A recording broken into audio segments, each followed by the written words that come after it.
सबसे पहली आदत है सुबह का मानसिक तैयारी अभ्यास। बाजार खुलने से पहले 10 मिनट खुद को तैयार कीजिए। 2 मिनट गहरी सांसें लीजिए। 4 सेकंड सांस अंदर, 4 सेकंड रोकें और 6 सेकंड बाहर छोड़ें। फिर 1 मिनट में आज का संकल्प लिखिए, जैसे मैं केवल अपनी योजना के अनुसार सौदे करूंगा। फिर 2 मिनट में अपनी सर्वश्रेष्ठ 2 सेटअप की कल्पना कीजिए। फिर एक छोटे कागज पर लिखिए, आज का अधिकतम जोखिम रुपए है, और उसे स्क्रीन पर चिपका दीजिए। बाकी समय मेज को साफ कीजिए, पानी और नोटबुक तैयार रखिए। ये छोटा अभ्यास आपके पूरे दिन की गुणवत्ता बदल देता है। दूसरी आदत है प्री मार्केट चेकलिस्ट। हर सौदे से पहले यह जरूरी है कि आप स्वयं से सवाल पूछें। क्या आपने आज की बाजार की स्थिति समझी? क्या ये तेजी वाला, मंदी वाला या सीमित दायरे वाला है? क्या आपने आज की दिशा लिखी है? क्या आपके पास केवल 1 या 2 उच्च गुणवत्ता वाले सेटअप तय हैं? क्या आपने ऐसे समय नोट किए हैं जब बिल्कुल सौदा नहीं करना है, जैसे बड़ी खबर से 5 मिनट पहले और बाद में? क्या आपने अपने प्रति सौदा और प्रतिदिन का अधिकतम नुकसान तय किया है? क्या आपका इंटरनेट और प्लेटफॉर्म स्थिर हैं? और सबसे महत्वपूर्ण, क्या आपने अपनी भावनाओं की जांच की है? यदि बेचैनी बहुत अधिक है, तो पहले कुछ मिनट सांसों पर ध्यान दें। यही चेकलिस्ट आपकी सुरक्षा कवच है। तीसरी आदत है यदि तो नियम। अपनी भावनाओं के लिए पहले से नियम बनाइए। यदि पहला सौदा नुकसान में बंद हो जाए, तो फिर 10 मिनट का विराम और तुरंत जर्नल में लिखें। कोई बदला लेने वाला सौदा नहीं। यदि भाव सही सौदा छूट जाए, तो बीच में कूदने के बजाय अगली मोमबत्ती बंद होने तक इंतजार करें। यदि लगातार 2 नुकसान हो जाएं, तो दिन का आकार आधा कर दीजिए या दिन की ट्रेडिंग बंद कर दीजिए। यदि मुनाफा लक्ष्य से ज्यादा हो गया है, तो आकार छोटा करके मुनाफे की रक्षा कीजिए। और यदि भाव किसी बड़ी खबर की वजह से तेजी से उछल रहा है, तो कम से कम 2 मोमबत्तियों तक इंतजार कीजिए। छोटे छोटे नियम बड़े नुकसान से बचाते हैं।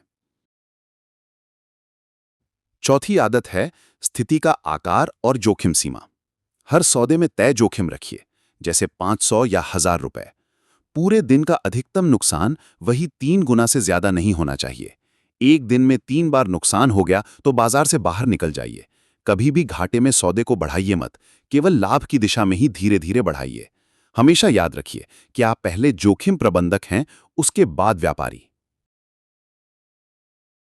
पांचवी आदत है निष्पादन समय। लगातार स्क्रीन घूरना केवल जल्दबाजी और गलतियां कराता है। इसके बजाय हर 20 मिनट में 5 मिनट चार्ट देखिए और फिर नजर हटा लीजिए। भाव का पीछा मत कीजिए, बल्कि भाव को आपके पास आने दीजिए। इसके लिए मूल्य चेतावनी लगाइए। इससे निर्णय साफ होते हैं और भावनाएं नियंत्रण में रहती हैं। छठी आदत है 3 पंक्ति का व्यापार जर्नल। लंबा चौड़ा लिखने की जरूरत नहीं, बस 3 बात लिखें। क्यों सौदा किया, कैसे सौदा किया और एक सीख क्या मिली। हफ्ते में एक बार इन सीखों की समीक्षा करें। सातवीं आदत है दिन का अंत ऑडिट। बाजार के बाद केवल 8 मिनट दीजिए। खुद को अंक दीजिए कि आपने योजना कितनी ठीक से निभाई। आज की सबसे बड़ी गलती को नाम दीजिए और उसके लिए नया यदि तो नियम लिखिए। सर्वश्रेष्ठ सेटअप की तस्वीरें सहेज लीजिए और अंत में अगले दिन का अधिकतम जोखिम लिखकर मेज को साफ कर दीजिए। ये प्रक्रिया आपके दिमाग को बंद करती है और नींद बेहतर बनाती है। आठवीं आदत है साप्ताहिक सिस्टम दिवस। हफ्ते में एक दिन बिल्कुल सौदा मत कीजिए, केवल सीख पर काम कीजिए।